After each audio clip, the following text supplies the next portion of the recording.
Hey there, it's Melody Ann, and you are back with us for Author Odyssey. This is something new we're doing. We have turned the hard thing of writing your book into a fun thing. We have stopped leaning into struggle and we've started leaning into play because humans like to play.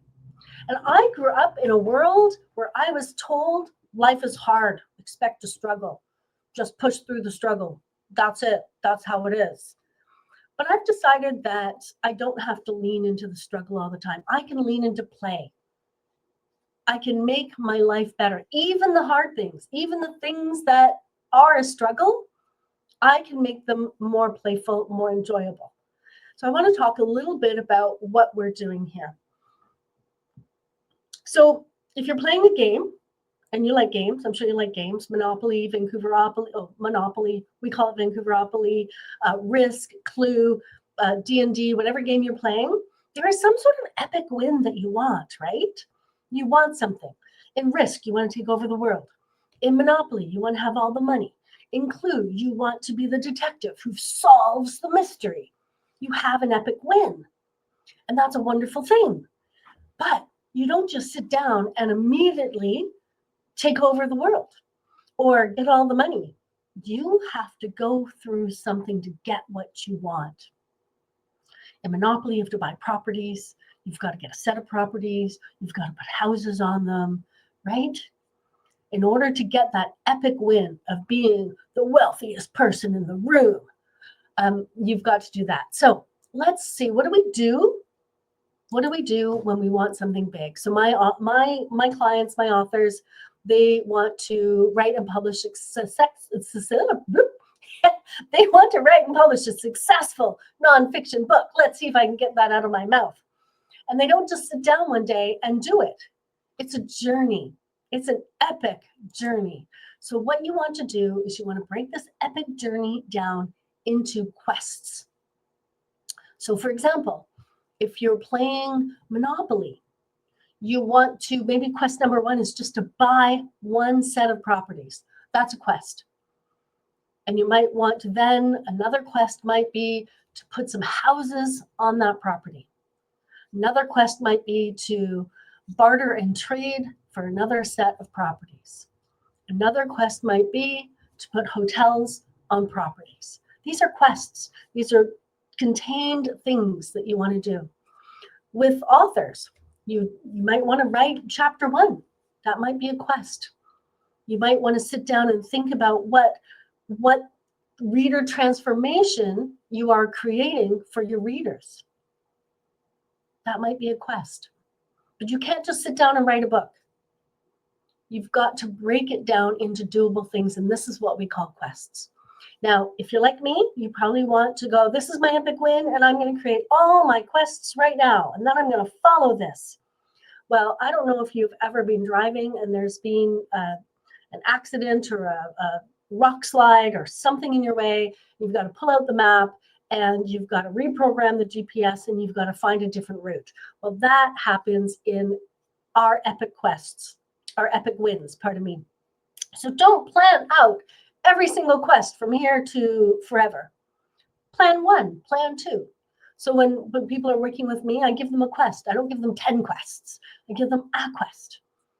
And then when that's done, we do the next quest and the next quest. So just design one quest or two quests, or if you're working with me, just do one quest or two quests, right? But of course, it's not that easy. It's not like my clients come and I give them quests and they're just like, la-di-da-di-da, it's so easy. I'm just like, now everything's played because I have a quest. Not quite how it works, because there are still bad guys. There are still enemies. There are still obstacles. So some obstacles that authors come across is the fear of the blank page. You open a blank page and you feel like a deer in headlights. You're trying to figure out what to write, and you've got so many ideas. You don't know how you're going to fit them all into one book, and it just feels so overwhelming. Or you've got ideas, but you just can't see a clear path. I call that the fog of confusion. I'll do another video on that as well. So what do you do? What do you do when these bad guys come up? Well, you have two things you can do. One, power-ups. Things that help rejuvenate you, things that power you up. Could be a nap, could be just answering one question, just going and grabbing a writing prompt and answering one question. It could be going for a walk to clear your head. These are all things that power you up when obstacles get in your way, when the bad guys show up. So power up. Have power ups. Have things you can do to walk away and kind of feel good again. It's not useful to sit in front of your computer and bang your head against the keyboard. That actually doesn't write a book. And I know I've done it. I've definitely done it where I've just kind of kept going and bang, bang, bang my head against something. But I've learned that power ups, things that power me up. I love a cup of matcha. I love humor, movies, going for walks. For me, going out in nature. All of these are things that help me rejuvenate. So when I come to face the bad guys, I can do it. Something else, the second thing are allies. Now, in the case of a nonfiction author writing a book, I'm an ally. If you're my client, I'm your ally. If you're struggling with an obstacle, you come to me, we talk it through. In our community, you can ask other authors what they've done. What do you do when you're stuck on the blank page? You can get ideas from other authors. They can give you power-up ideas to help you conquer that particular bad guy.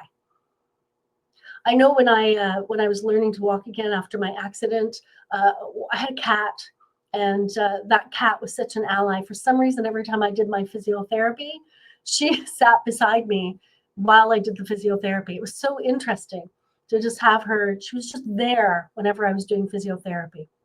So your allies could be friends, family, professionals, pets, anyone who helps you rejuvenate, who helps you feel good again, who can help you design a quest, defeat a bad guy, just help you rejuvenate, give you a hug, encouraging words.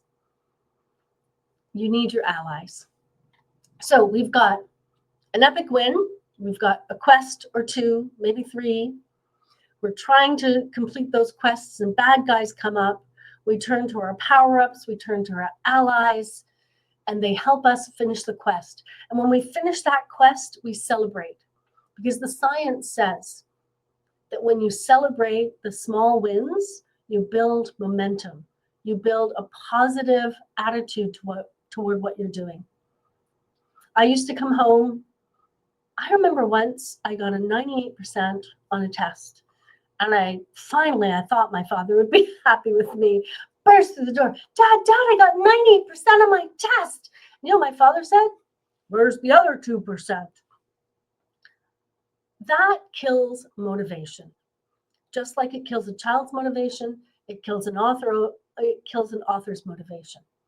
And I see it all the time. Yeah, I'm done chapter 1. Why celebrate? It's just what I have to do. Why thank a bus driver? Because it makes his day better. Why celebrate chapter 1? Because it builds momentum. It feels good. It creates positive emotions around what you're doing, and that builds momentum. So you have your epic win. You've got a couple of quests. Bad guys show up. You defeat them with your power-ups and your allies. You complete a quest and you celebrate. And that is what is going to get you to your epic win. Finishing writing your nonfiction book, publishing it, and being a successful author. And if that's something that you want, join us, because we have set this up as a game for you. The link is in the bio. Join us and enjoy writing your book. Instead of leaning into the struggle, lean into play with me. I hope to see you there.